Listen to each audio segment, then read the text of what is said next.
Amis fermiers, amis fermières, bonjour, bienvenue à la ferme, bienvenue sur Cocotte TV.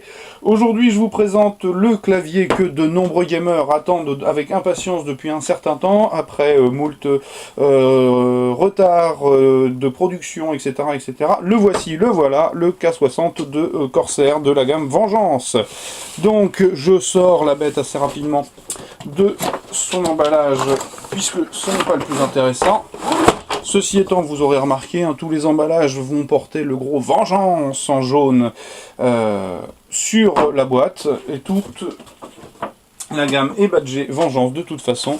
Donc, sous la gangue de plastique, hop, on trouve le clavier, des touches additionnelles avec le dessus gommé pour éventuellement ne pas abîmer les petites touches noires avec peinture, et surtout pour une meilleure prise en main et éviter les dérapages intempestifs au moment du headshot de compète.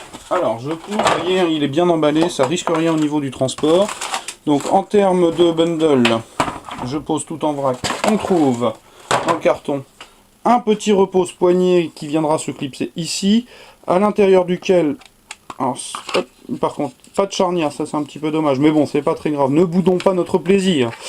Un képuleur, que je vais pas forcément réussir à sortir, si, voilà, donc képuleur qui permettra de retirer les touches pour remettre les autres touches, donc, et une nouvelle série de touches, 1, 2, 3, 4, 5, 6, avec le dessus strié d'ailleurs, c'est strié aussi, je sais pas si vous le voyez à la caméra, et donc gommé, voilà, donc je pousse, voilà, on reclipse.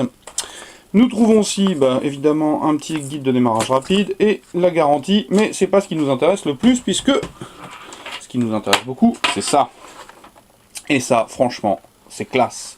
Alors je vais même voler l'expression de Menti, c'est la classe à Dallas, parce que franchement, avec l'alu, il est de toute beauté. Moi, j'adore.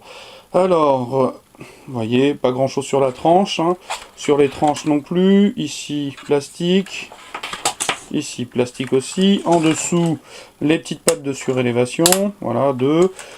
Même 4, pardon. 2, 4, puisque vous en avez devant aussi. Ça, c'est carrément pas mal. Les petits patins, pour éviter que ça dérape si vous ne les utilisez pas.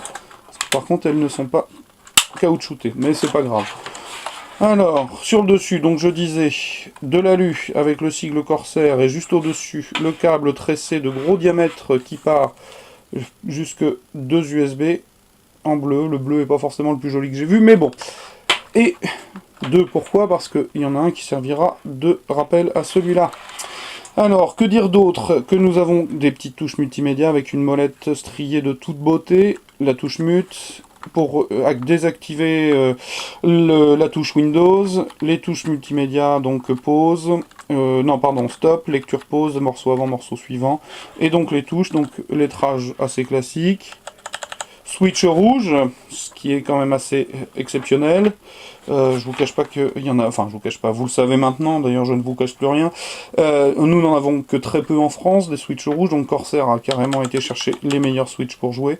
Le seul regret, c'est ici, puisque là nous avons sur cette ligne-ci et ici des touches à membrane qui sont clairement pas de la même qualité que le reste.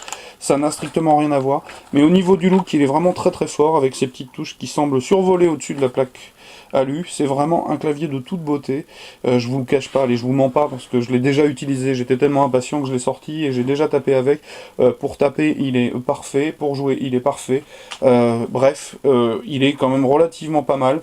Vous voyez, les petites LED ici, voilà, peut-être le petit dommage, enfin le petit côté regrettable des LED, c'est qu'elles sont blanches. Bon, c'est pas bien méchant. Pas de rétroéclairage sur ce modèle. Donc une barre espace aussi striée, mais bref, quand on regarde l'alu, c'est simple, ça déchire, il n'y a pas la classe à Dallas, voilà, je le répète.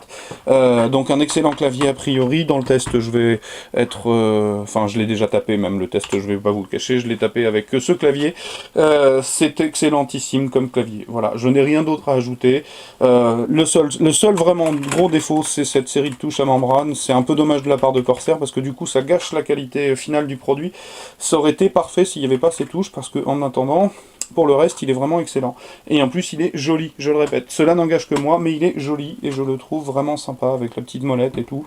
Vraiment, Corsair, c'est fendu d'un magnifique clavier. Voilà, à très très bientôt sur la ferme, au revoir.